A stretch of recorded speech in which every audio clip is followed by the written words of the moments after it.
मेरी इस YouTube channel पर आपका बहुत बहुत स्वागत है। दोस्तों, मैं आपसे एक बात कहना चाहूँगा कि सबसे पहले मैंने जो अपने चैनल का जो नाम भी डिसाइड कर दिया है, नाम भी मैंने रख लिया है, वो है उत्तरांचल क्लासेस। मैं उत्तरांचल से बिलोंग करता हूँ और उत्तराखंड प्रेजेंट हमारे स्टेट का नाम है और ये पहले इसका नाम उत्तरांचल हुआ करता था, तो मैंने इस चैनल का नाम उत्तरांचल क्लासेस रखा हुआ है। तो दोस्तों, सबसे पहली बात यह है, जो भी मेरे चैनल पे नए लोग जुड़े हैं, जिन्होंने जो इसको देखते हैं, उनसे मेरी बहुत ज़्यादा अनुरोध उनसे है कि वो इस चैनल को लाइक करें, शेयर करें और सब्सक्राइब जरूर करें। तो सबसे पहले दोस्तों, मैं आपको यहाँ पर आज जो टॉपिक है वो है मानव का उदय। ये बहुत महत्वपूर्ण टॉपिक है, स्पेशली ये यूपीएससी यूपीएससी और जो पीसीएस है और जो यूजीसी नेट है, यानी एनटीए नेट जो आज की डेट में है, उनके लिए बहुत ज़रूरी है। एनटीए नेट में तो 1 से 2 क्वेश्चन जरूर यहाँ से आते ही आते हैं और बहुत ही कॉन्सेप्चुअल क्वेश्चन आते हैं, और मैंने कोशिश वही कर रखी है कि मैं कॉन्सेप्ट ही आपके यहाँ पर क्लियर कर रहा हूँ।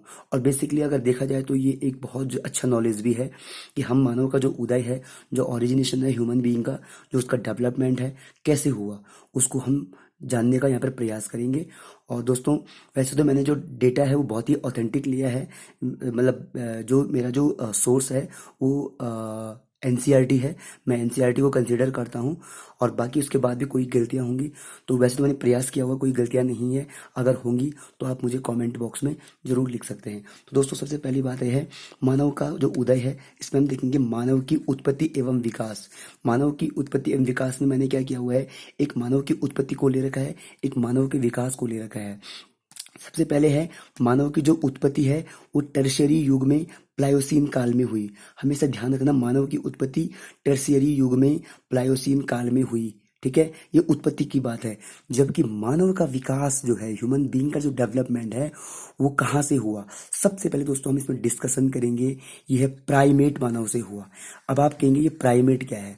दोस्तों, जो प्राइमेट है, ये स्तनधारियों का एक समूह था, यानी एक कपि के रूप में, एक वानर के रूप में हम इस प्राइमेट को लेंगे।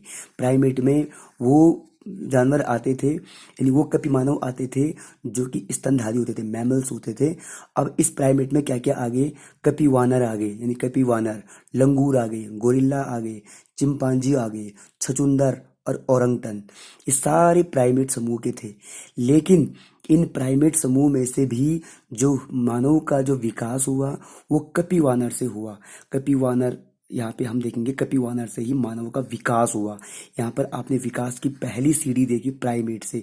प्राइमेट क्या था, इन सारों में, इन सारे जीव जो थे वो प्राइमेट में आते हैं। ये आपके क्वेश्चन भी आता है कि इनमें से कौन प्राइमेट है कौन नहीं है, तो ये सारे प्राइमेट है। बट इन प्राइमेट में से भी कपि वानर से मानव का विकास हुआ। अब दोस्तों हम यहाँ से आगे इसको स्टार्ट करेंगे।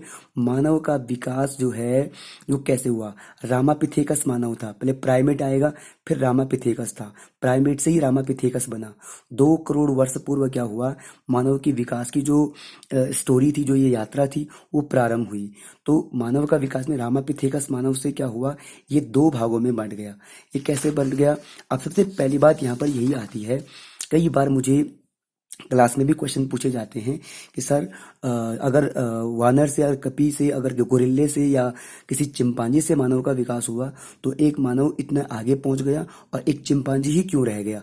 तो ये बड़ा यक्ष प्रश्न लगता है, लेकिन इसका तोड़ यहाँ पर है। देखो, आपको पता होगा दोस्तों कि जो मानव का विकास हुआ, मानव पहले जंगलों में रहता था, यानी एक वानर के रूप में जंगलों में अपना जीवन व्यतीत करता था।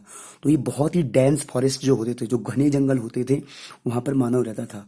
तो बेसिकली हम इसको लेंगे, ये अफ्रीका के जंगलों से ही हमें मानव की विकास की जो यात्रा होती प्रारंभ होती है। तो सबसे पहले क्या होता है, जो रामापिथेकस मानव था, ये 2 शाखाओं में था। क्या हुआ कि वानरों का, यानी ये जो कपि वानर थे, इनका एक झुंड क्या हो गया, मैदानी भागों में चला गया, जब वो प्लेन्स की ओर गया, और एक क्या हो गया, जंगलों में रह गया।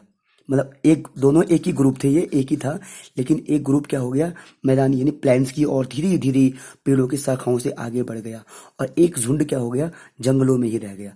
अब जो मैदानों की ओर गया, उसने क्या किया, मैदानों में जब वो धीरे धीरे फॉरेस्ट से मतलब आगे पहुंचा, तो वहां पर उसको बहुत सारे चैलेंजेस का सामना करना पड़ा, और धीरे धीरे वहां की क्लाइमेटिकली हर प्रकार से उसका क्या हुआ, उसका विकास होने लग गया। तो अब क्या हुआ, इस रामापिथेकस से अब जो ये मैदानी भागों में जो चले गए थे, उनसे एक ऑस्ट्रेलोपिथेकस जो मानव था, उसका उसका एक शाखा बन गई। यानी यही क्या हो गया, ऑस्ट्रेलोपिथेकस में कन्वर्ट हो गया। पहले आपने देखा प्राइमेट, प्राइमेट में सारा आ गया। प्राइमेट से फिर क्या हुआ, रामापिथेकस, रामापिथेकस इन्हीं की एक शाखा थी। रामापिथेकस दो भागों में बंट गया, एक तो जंगलों में रह गया, जो जंगलों में ही रह गया, ये मानव ये जो वो है, जो ये क्लब है, जो ये ग्रुप है, ये आज भी उसी रूप में है। इसका कोई भी विकास नहीं हुआ। ये एक महाकपि वर्ग के रूप में आज भी वहीं पर है। जबकि जो मैदानों में चला गया, ये आपका ऑस्ट्रेलोपिथेकस और ये मानव की जो यात्रा थी, यहाँ का बहुत बड़ा पड़ाव साबित हुआ। अब हम इसका श्रेणीबद्ध इसको हम आगे पढ़ेंगे। दोस्तों, सबसे पहली चीज जो है वो इसमें मानव का विकास है। अब मानव का विकास कैसे हुआ, इससे पहले हमने पढ़ा जो ऑस्ट्रेलोपिथेकस था। ऑस्ट्रेलोपिथेकस क्या हुआ, ये पहला पार्ट था, और ये ऑस्ट्रेलोपिथेकस आदि पूर्वज मानव था। यानी मानव का जो पहला आदि मानव था वो ऑस्ट्रेलोपिथेकस था। और इस टाइम पे क्या हुआ, सबसे पहले इस ऑस्ट्रेलोपिथेकस का जो अवशेष पाया गया, ये 1924 ईस्वी में रेमंड डर्ट महोदय ने क्या किया, दक्षिण अफ्रीका के चूने की खदानों में इसको खोजा था। यानी ऑस्ट्रेलोपिथेकस मानव की खोज रेमंड डर्ट द्वारा दक्षिण अफ्रीका के चूने की खदानों में की थी। और ये मानव का पहला आदि पूर्वज मानव था। और मानव के विकास में जो निरंतरता आई, जो सस्टेनेबिलिटी आई, जो कंटिन्यूटी आई, वो इसी के समय से शुरू हुई। मैंने पहले भी आपको डिस्कस कर लिया इसको, मतलब मैंने पूरा कोशिश कर रखी है कि आपको कॉन्सेप्ट आपकी क्लियर हो जाए, इसमें आपको कोई प्रॉब्लम नहीं होगी दोस्तों। तो मानव के विकास में निरंतरता यहाँ पर आई। मानव जो वर्तमान मानव है वो सीधे नहीं बना, उसको बनने में बहुत टाइम लगा, बहुत समय लगा। वो अलग अलग शाखाओं, अलग अलग आपके स्टेप से वहां पे निकल के आया। तो पहले ऑस्ट्रेलोपिथेकस था, इसमें आदि पूर्वज मानव था। मानव के विकास में निरंतरता यहाँ पर आई। रेमंड डर्ट महोदय ने इसको दक्षिण अफ्रीका के चूने की खदानों में खोजा। अब दूसरा इसी का कन्वर्जन जो हुआ वो हेमो हैबिलस मानव में हुआ। हेमो हैबिलस मानव दूसरा पार्ट था, नहीं इसी मानव से हेमो हैबिलस मानव निकल के आया। फिर इसका तो प्रॉपर कैसे कोई जानकारी से नहीं मिलती है, लेकिन जो तीसरा स्टेप था मानव का वो था हिडलबर्ग। हिडलबर्ग जो, अब देखो जो ये ग्रुप था ये अलग अलग भागों में चला गया था, तो अलग अलग जगह इसको अलग अलग नाम दिया जाता है। हिडलबर्ग जो ये मानव था ये यूरोप में विकसित हुआ। और सबसे पहले प्रथम बार हाथ का जो प्रयोग किया था, यानी जो हैंड्स का जो प्रयोग किया था, हाथ का जो प्रयोग किया था, वो हिडलबर्ग ने ही किया था। और औजार का प्रयोग करने वाला मानव भी पहली बार हिडलबर्ग ही था। पहला ऑस्ट्रेलोपिथेकस, फिर होमो हैबिलस, फिर थर्ड हिडलबर्ग। ये मानव का अलग अलग नाम है, अलग अलग वो है, अलग अलग चरणबद्ध तरीके से मानव का विकास हुआ। तो इसको मैंने यहाँ पे आपको बता रखा है। यूरोप में विकसित हिडलबर्ग हुआ, प्रथम बार हाथ का प्रयोग इसने किया, औजार का प्रयोग पहले सबसे पहले इसी ने किया। अब हिडलबर्ग के बाद आप पढ़ते हैं होमो इरेक्टस। होमो इरेक्टस जो है दोस्तों, ये दो पार्ट में हम पढ़ेंगे, एक जावा मानव और एक पीकिंग मानव। जावा मानव की हम बात करेंगे, ये कपिवानर था, मतलब ये भी एक बंदर की श्रेणी का था। और ये इस टाइम पर जो ये वाला मानव था आपका होमो इरेक्टस, ये नरभक्षी था। यानी ये शिकार करता था, शिकार बड़े रूप में ये शिकार था, क्या शिकार करता था, कैनिबल था। और प्रथम बार जो आग की खोज की थी, जो फायर जो इन्वेंशन था पहली बार, वो होमो इरेक्टस के द्वारा ही किया गया था। फिर ये होमो इरेक्टस की जावा जो शाखा थी उसने किया था। फिर दूसरी शाखा इसकी थी पीकिंग मानव।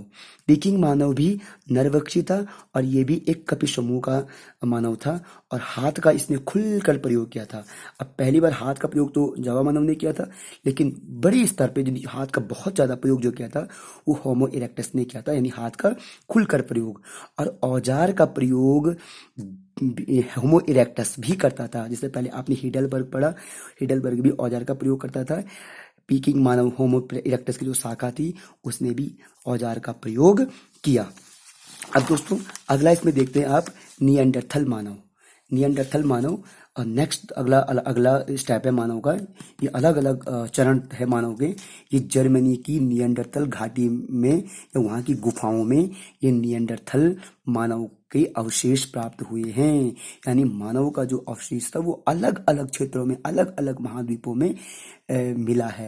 लेकिन सबसे पहले अगर वैज्ञानिक जो है वो इस बात पर बल देते हैं कि मानव का जो सबसे पहले विकास हुआ या पहले जो ओरिजिनेशन हुआ वो अफ्रीकन कॉन्टिनेंट से हुआ, अफ्रीकन महाद्वीप से हुआ, उसी पर हमें जोर देना है। लेकिन फिर भी हम जब स्टडी करते हैं तो हम उसके अलग अलग चरण पढ़ते हैं, अलग अलग वो पढ़ते हैं। पहले आपने ऑस्ट्रेलोपिथेकस पढ़ा, होमो हैबिलस पढ़ा, हिडलबर्ग पढ़ा, होमो इरेक्टस पढ़ा। अब यहाँ पर है नियंडरथल मानव। नियंडरथल मानव जो है वो जर्मनी की नियंडरथल घाटी में प्राप्त हुआ है, यानी इन घाटियों में, गुफाओं में ये प्राप्त हुआ है। और जो मानव का जो सांस्कृतिक विकास था, जो कल्चरल डेवलपमेंट था, वो सबसे पहले नियंडरथल मानव में ही हुआ। यानी कल्चरल डेवलपमेंट यानी कि वो एक समाज का अंग बनने लग गया था। धीरे धीरे कल्चरली मतलब एक कम्युनिकेशन जो था वो मतलब वो करने लग गया था, स्थापित करने लग गया था। फिर सबसे बड़ी बात इस नियंडरथल मानव की क्या है, वर्ग विभाजन। यानी जो मतलब कैटेगराइज होने लग गया था, अलग अलग वर्ग बनने लगे। जैसे आज हमारा वर्ग बना हुआ है, कोई बड़ा कोई छोटा, इस प्रकार से जो नियंडरथल मानव था उसमें भी वर्ग विभाजन की के बारे में जानकारी हमें देखने को मिलती है। फिर है दफनाने की परंपरा। जो दफनाने की परंपरा है वो इसी मानवों में देखने को मिलती है। यानी ये अपने मानवों को क्या करते थे, जो इनमें अगर कोई मरते थे तो ये इनको दफनाते थे। दफनाने की परंपरा भी इस नियंडरथल मानव में देखने को मिलती है। और वैज्ञानिकों का कहना है कि अक्षरों का ज्ञान भी इस मानव को हुआ है। यानी इनके जहाँ पर इनकी गुफाएं मिली है, जहाँ पर ये रहते होंगे, वहाँ पर विचित्र प्रकार की कुछ अक्षर खुदे हुए हैं पहाड़ियों पर। तो इससे कहा जा सकता है कि ये क्या थे, इन्हें अक्षरों का ज्ञान था।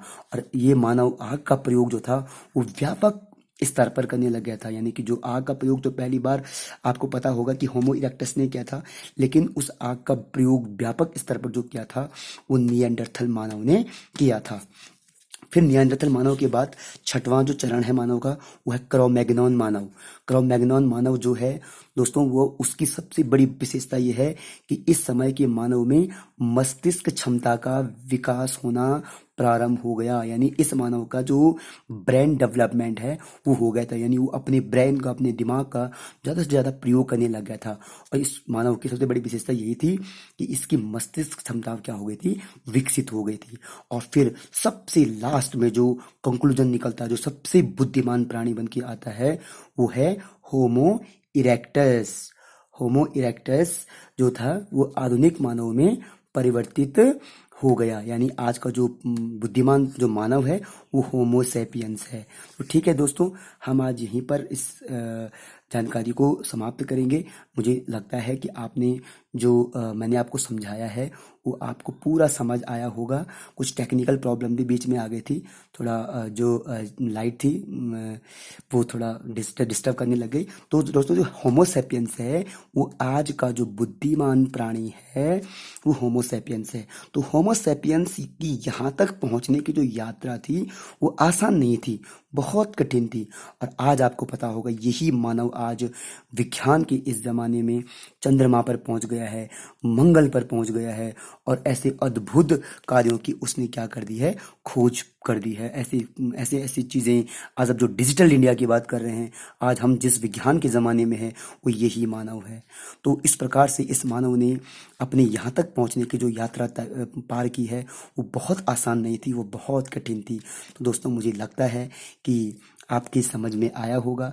ये एक बहुत ही मतलब कॉन्सेप्चुअल नॉलेज है और बहुत ही ब्रीफली मैंने आपको इसको समझाने का प्रयास किया है। तो थैंक यू दोस्तों।